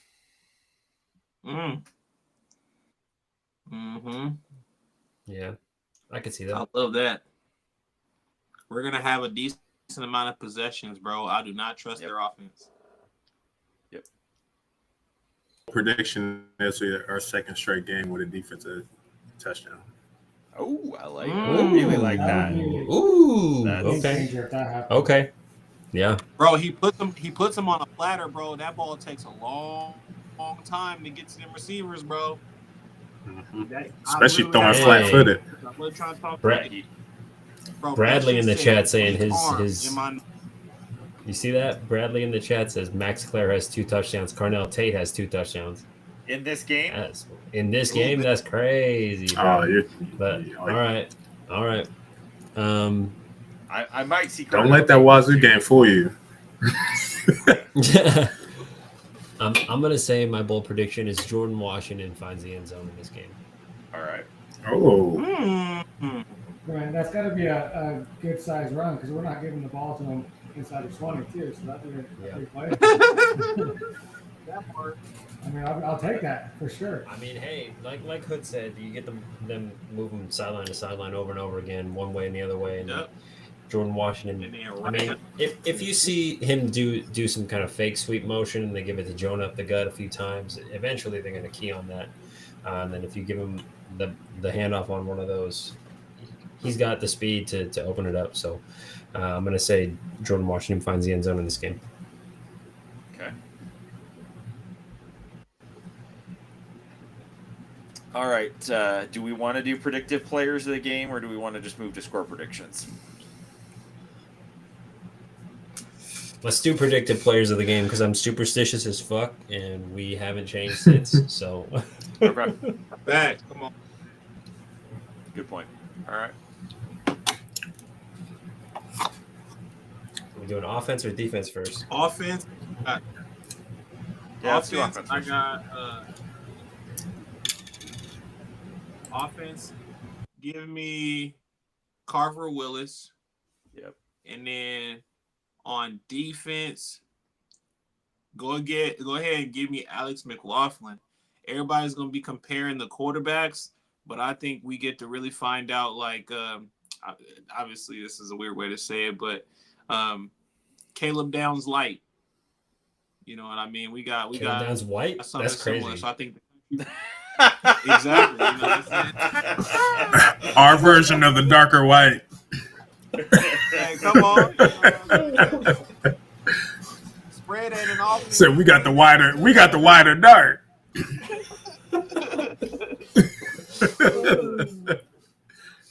Spread ain't just an offense, it's mayonnaise too. You know what I'm saying? So yeah, I got Alex McLaughlin, bro. Yes, sir. All All right. right. I'm gonna kind of piggyback off of you there. I'm gonna go with John Mills, dude. The fact that this kid is 17 years old and playing Big Ten ball is pretty crazy, and for him to get the start, I think that we're gonna see John Mills have a game this week. So I'm gonna go with John Mills, and then on defense, it's been a guy that we've talked about a few times before that hasn't really flashed too crazy. He had a couple nice plays in the Apple Cup, but let me get Antonio Thompson. It's gonna need to be one of them. Yeah, I mean, we need some guys on the defensive line to show some flashes, and he showed some speed and some explosiveness in the last game. Granted, it was kind of garbage time plays, but he's played in the Big Ten before, and I think he's got an opportunity to show it this week. Yeah, offensively, I'm gonna take Smoke. Give me Adam Muhammad. With RVD a close second. I just think there's gonna be point in times in the game where they're gonna either make clutch catches and break some tackles, or he's just gonna be just a steady Eddie on Saturday to spell Jonah. And then defensively, I'm gonna take Devin Bryant. I think he's gonna step up, do what he needs to do on defense. I think he's kind of gonna be tough on himself after up and down game last week, and he knows, when his brothers is down, I think he's gonna take that role and run with it and do what he has to do to kind of show what kind of player he is. Yeah, on Devin Bryant too. I was watching that press conference again before we started the show with the coordinators, and Ryan Walters didn't hesitate at all. And I mean, nothing to disparage Devin, but when they asked about what happened on that play, he was like, "Oh yeah, Devin wants that one back," and just said that was bad eyes. And he's like, he trusts him, and he said that Devin was the first guy to get the green dot right after Buddha went down. So, I mean, for the staff to trust him like that says a lot about Devin, I think. So that would be really cool to see him have a really big game in the biggest game that Washington has played since Jed and crew came to town. For sure. DJ. All right. For offense, I'm going to go with Denzel Boston, staying true to my bold prediction. And then also staying true to that bold prediction, I'm going with on defense, assuming he plays, DeCario Davis. And playing a role, I'm not saying he's going to shut down Jeremiah Smith because nobody can, but if he plays, he can limit him a little bit. And we're going to need that. And if he doesn't play, get a second one. Oh man, second one. Okay, let's see. He's gonna do it to you. Yeah, he's gonna do it to you. What are you think? Are you think I'm gonna shoot someone? All right. You gonna grab hooligans? You gonna grab? Okay. Just because if he doesn't play, bro, I'm gonna say Elenius Davis. All right. Ooh, let's go. Damn. I've been really on him since the beginning, and he had a couple nice plays in the Apple Cup too. Yeah. Yep. He's a great time. All right. I will say first, if DiCario doesn't go, my defensive player of the game is Dylan Robbins. There you go. Yes, sir. If DiCario does go, I'm going to run it back to what DJ said last week and give me Zach Durfee. Hey. Ooh, add that up. Yep. On the offensive side of the ball, Darker Knight beat me to the punch. I was going to go with Adam Muhammad too. I could see Adam Muhammad getting a couple of touchdowns in this game. I could probably even see us, potentially doing some two-back stuff with Adam and Jonah in there. But because Darker Knight made that selection,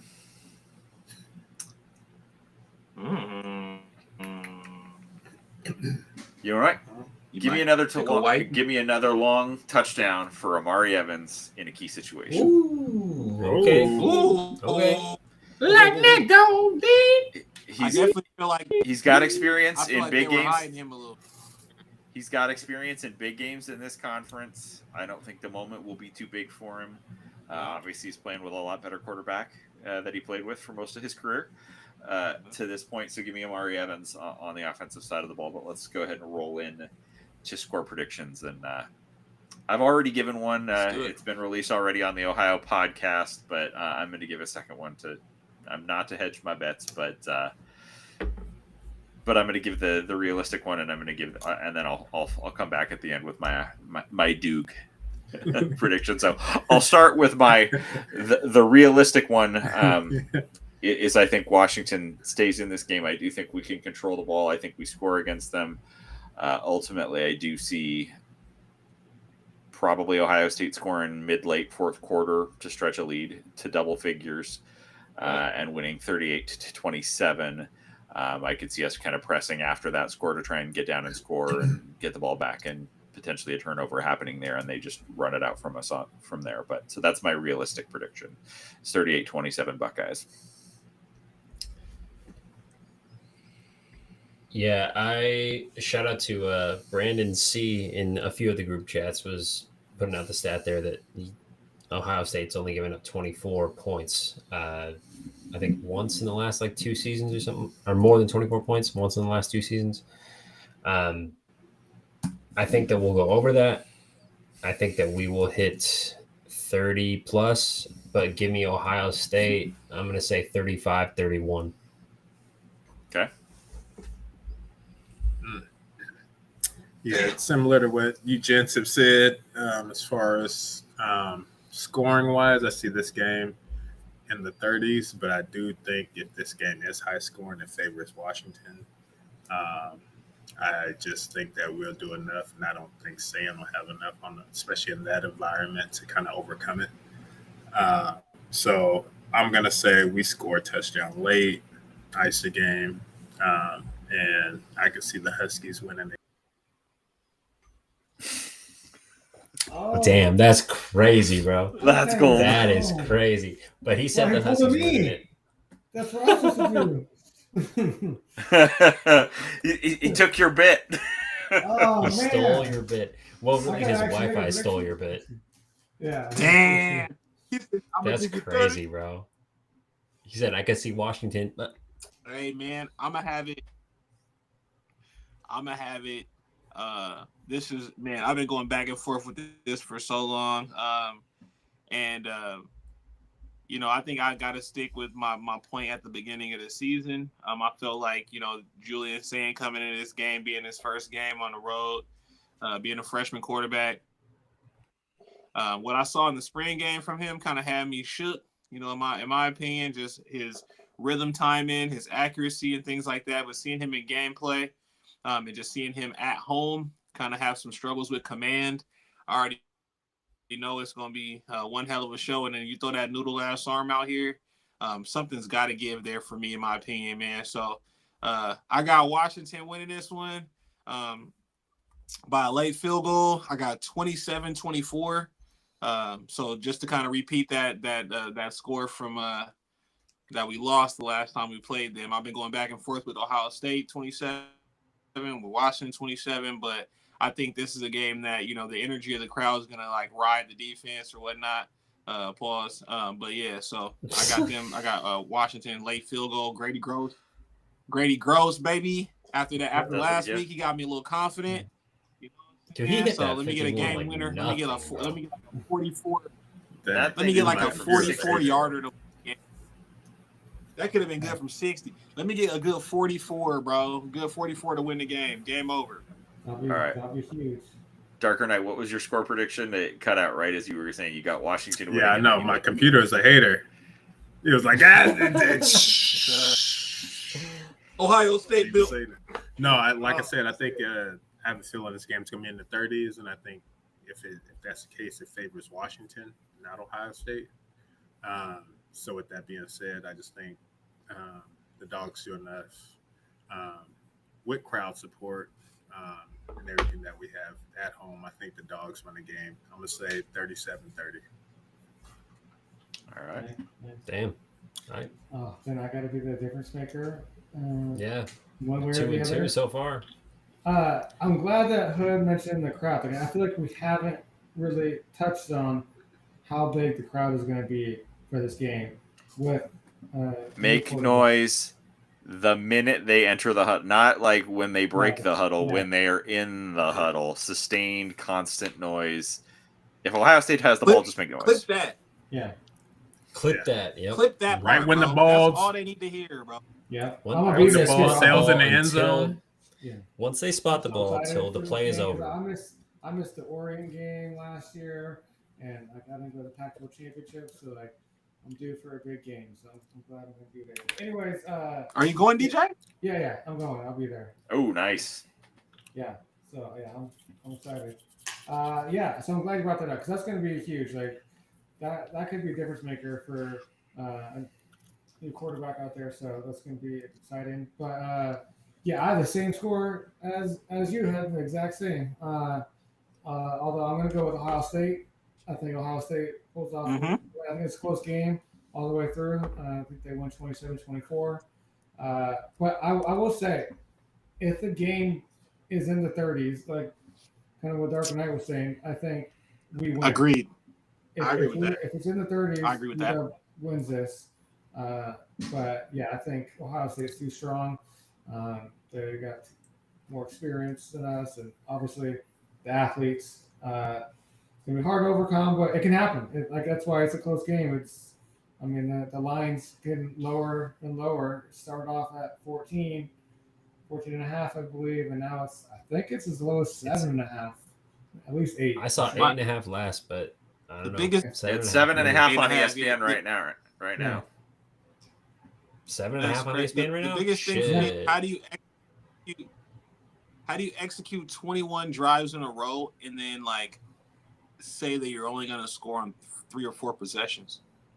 Like that's the hardest part for me is being like we execute at such a high level. How are we going to score 3 touchdowns and then kick a field goal? Like that's where I'm trying. It's trying so hard to get myself to wrap my head around. Like Ohio State's defense is going to mitigate some of this, but only scoring 4 times. Like I'm trying. Low key, I'm nervous. I'm nervous. Our punt unit is bad now. They haven't because actually have no done it practice. games. I think the biggest thing that I have yet to hear a podcast mention, and I've listened to, at least 6 or 7 now that have mentioned this game, is they've won. They've never seen Ohio State down this year. 2, Ohio State doesn't want to have to pass because you look at them in their playbook, they don't want to have to do that. If you take the running backs out of the game and only utilize them on swing routes, they know they're in for a long game. So I think they have so much emphasis on stopping Damon because they know he can extend drives. If we can extend drives and that defense gets them off the field and we end up putting points up, at any given time you have a double-digit lead, you could see them really start to try and force the issue, and then that's where mistakes could happen as well. So I think for us, like, yes, we play our game, but like Hood was saying, I don't see them. They have an elite defense, but no defense is invincible. So I don't see them stopping UW the way they may think they will. because they haven't seen an offense this year, but an offense like ours either this year, where they have to be aware of where they are at all times. You're already forcing your defense to have to change and adjust before the game's even played. Here's your key element, though. You got receiver 1, Denzel Boston, and obviously Jonah. Let's say Adams in there too. I love his pass blocking, right? And then let's say Damon and then the O line. Okay, everybody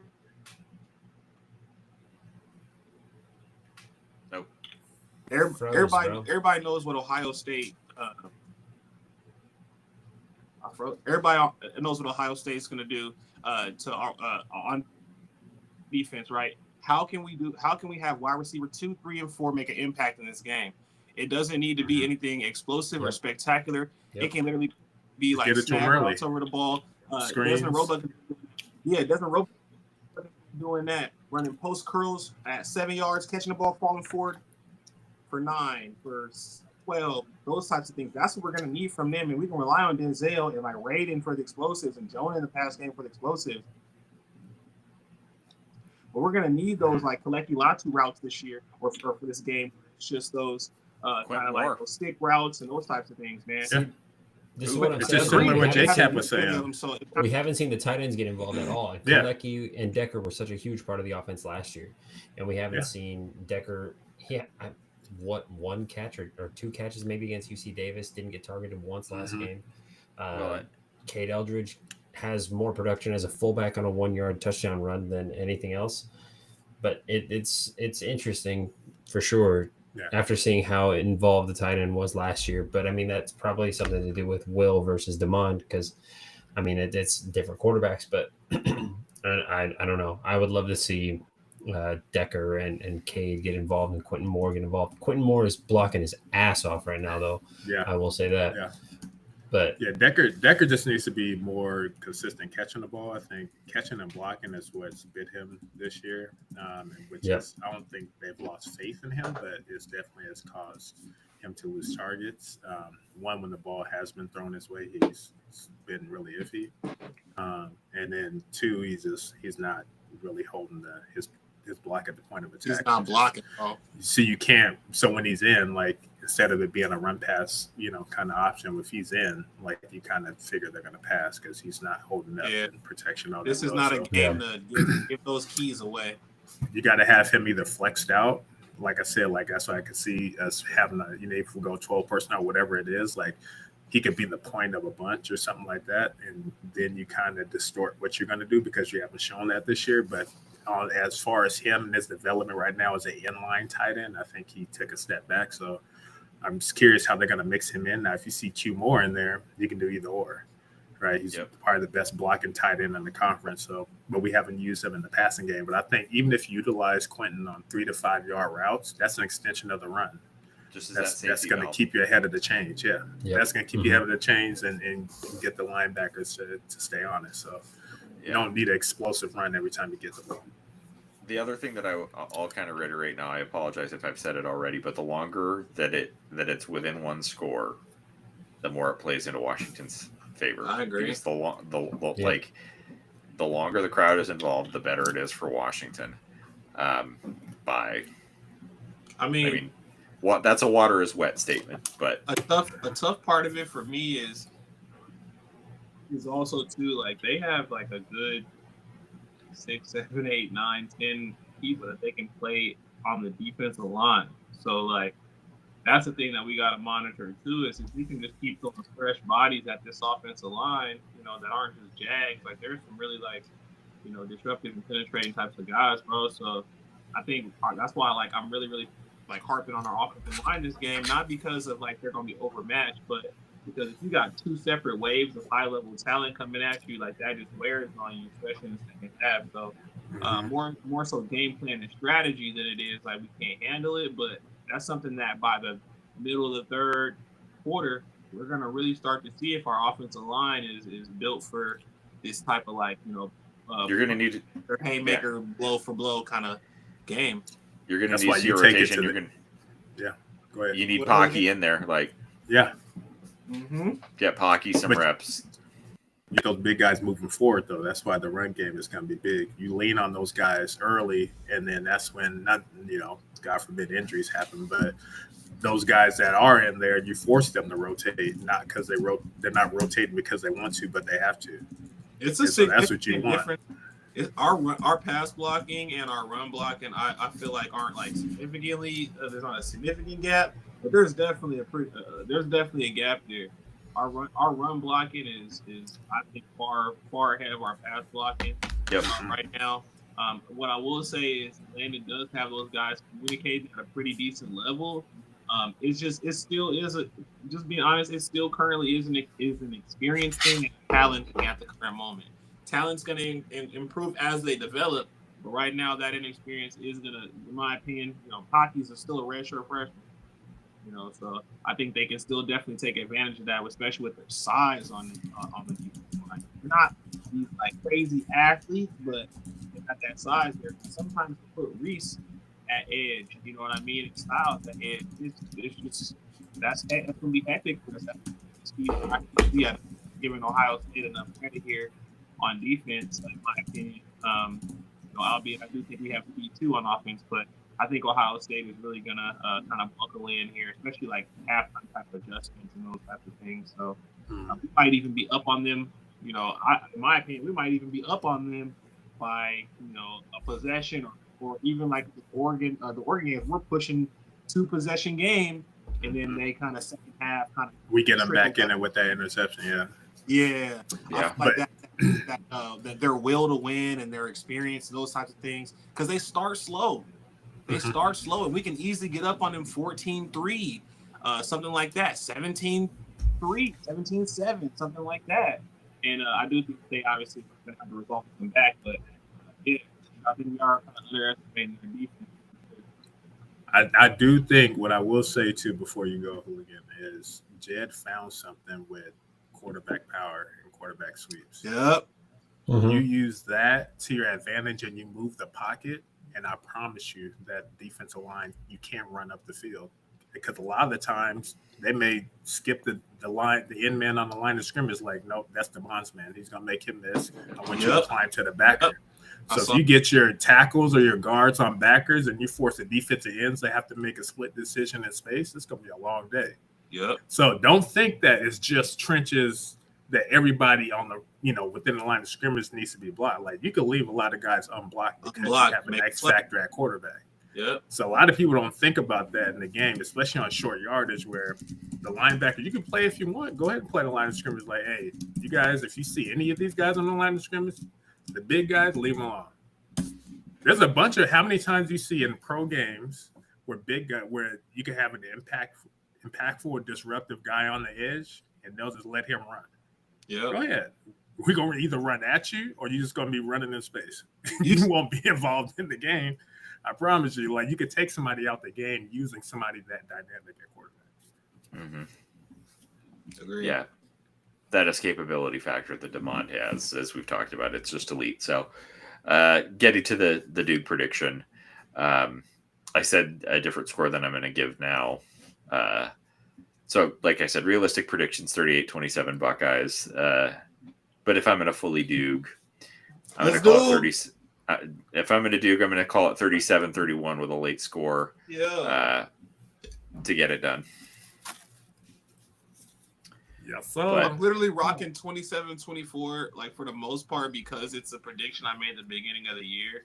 I think Ohio State is a lot better than what I thought they were going to be, in my opinion. But I think the majority of our schedule actually is a lot worse than I thought. So, like, we might even we don't even need to split that Ohio State and Oregon anymore, in my opinion. A lot of the other teams are pretty winnable at this point, so including Michigan away. So I'm fully retracting Wisconsin my prediction. Away. I'm fully retracting my prediction about losing at UCLA. That ain't happening. Facts, bro. Like, I had Wisconsin, Michigan, and UCLA, bro. Like, you lose the Oregon Ohio State game and maybe the Michigan. Bro, everybody else cake. So, literally, I'm not afraid of any other game on the schedule besides Oregon and Ohio State. And even Oregon, we're gonna find out a lot this week. And to be honest, bro, like, I don't see it there. I don't know, man. Bro. Michigan is good, but I don't like. They're not Penn State from last year. DeMond played in the whiteout last year. I'm not afraid of Michigan. Shout out to K-Bub, but still, I'm not afraid of Michigan at Ann Arbor. Dylan Morris played at Ann Arbor, and that was a game I was scared of. But Damon Williams at Ann Arbor, I'm not worried about. I agree. We'll see how that plays out, but I don't see us playing a tougher game than Ohio State and Oregon the rest of the way. I'm gonna have something rolled up in the stadium. I might get kicked out, bro. I'm telling you, if we win that game, I might have a lifetime ban. It might be some acorn packed up into that thing, man. You know what I'm saying? I might have to put them in the sky, bro. The Michigan game? In the trees, man. At Ann Arbor this year? No, I said the Buckeyes. I'm in Husky Stadium rolling up some acorn pack, man. Hey, we almost got kicked out at the Ohio State or the Oregon State game a couple of years ago. Oh, shit. That was crazy. That wasn't even us, though. That's true. Was it? It was not. Was it? Was it? Oh, it said what? And I know I was sitting with somebody at the Oregon game 2 years ago that did get kicked out because they over tailgated. Hey, when you see security walking over, you gotta pass it as if it's community. Hey, you know I love y'all, right? Here you go. Anyway. That's why I'm a 2-drink maximum guy, but at a tailgate because I want to watch and remember the game. Bro, I might not even indulge Saturday, bro, because I might be too locked in. Don't talk to me. Shout out stories about your girlfriend and your wives and your kids. Shout out to Kaba and my father. Michigan game. I was definitely not a 2-drink minimum, and I don't remember the fourth quarter of that game. That was crazy. He said, "Go." That was crazy. I had to watch that game on replay to remember what happened in the fourth quarter of that shit. Oh, I remember that. That was wild. I remember that. Ironically, I remember the after game antics, but I don't remember the end of the game. What happened? I'm trying to remember the last time. I don't remember a game, and it's been a long damn time. Oh, see, me too, bro. Yeah, all right. Any final thoughts? Man, I need it, bro. I need it. Hey, dog! I need the dog pack to show up early. I don't need this casual late arriving. Let me go grab some concessions at 12. No, bro. Be in your damn seat. No, so be ready to ride. The last thing I will say is I can't think of a more college football playoff landscape altering game. Come on, bro. If Ohio State loses right now, like that changes everything. It changes everything from a national playoff perspective. It changes everything from a conference title perspective. The win is expected from a lot of the national media to be Ohio State. If Washington can pull this out, it would change everything for college football this season. Yeah. And I'm not trying to like speak in hyperbole and like oversell us, but if Ohio State loses this game and Washington jumps into the rankings right now, like it would totally turn the entire CFP bracket on its head. So UW has the opportunity to change everything on Saturday. Agree, man. You don't. And one thing that I was saying too, and this is last thing I'll say is that like a lot of people concerned with, oh, if Sicario is not available, or Rasheed is not available, Buddha's not available. I'm not going to say regardless of how they play, right? Because you obviously want them to play up to their potential and to a high standard. But these kids, don't feel sorry for these kids that have to play. Like for these guys that we think are stars or NFL players or whatnot, they want this stage. I don't care if it's Ramon Adams or the true freshman. Right? He would, if they asked him to play tomorrow, win, lose, or draw, he's gonna want to play. So this, all the legendary dogs that we like fallen in love with, they had these moments that RBG about to get, the moment that Desmond Roebuck's about to get, the moment that Rashawn, Leroy, all those types of dudes are about to get, Dan Bryant's about to get, Jacob Lane is about to finally get. You know what I'm saying? So I'm hype. Elenius Davis, I'm hyper excited for these guys to get opportunities to ball out. A lot of these guys who are underclassmen or dudes who had to sit behind a bunch of guys that were elite or whatnot. So that's what I'm super excited for. Win, lose, or draw, those young dudes getting to put their names out there on a national stage. And there's a pretty good and an elite Husky legend for this game in MMFG motherfucking Gaskin. Boy, yes, sir. Can we sneak him into a Jordan Washington jersey? Sneak him into a Jordan Washington jersey is crazy. No respect to Jordan, but like a couple plays. I'm surprised that hasn't happened before. All right, but it should be an epic, and just in general, like J-Cap has a great point about the impact of this game. The last thing I'll say is this is just going to be an elite Saturday of college football. Come on, like, bro. The slate is so good. Banger after banger after banger. From 9 a.m. Pacific to 8 p.m. Pacific, the slate is incredible. It's a dream. And not that I'm saying it's my dream. It's my dream. And I'm not saying that I'm not discouraging anybody from paying attention to the Mariners, but the Mariners did us a favor this evening by clinching the division. Their magic number is 1 for the number 2 seed in the playoffs to get a bye, which means that you can just watch college football on Saturday without. Yeah, we're watching college football Saturday. Sorry. All Saturday, bro. Hey, if you all right. Detroit's gonna lose tomorrow anyway, so it's fine. We don't gotta pay attention. If you see any of us, say hi, dap us up.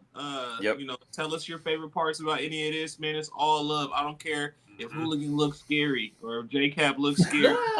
This face is intimidating. Walk up to him and give him a cheers. Easy, if Hood looks scary, it's Hood. Say hi, bro. Hey, just walk up. Don't run up because you might see the different version of me. You know what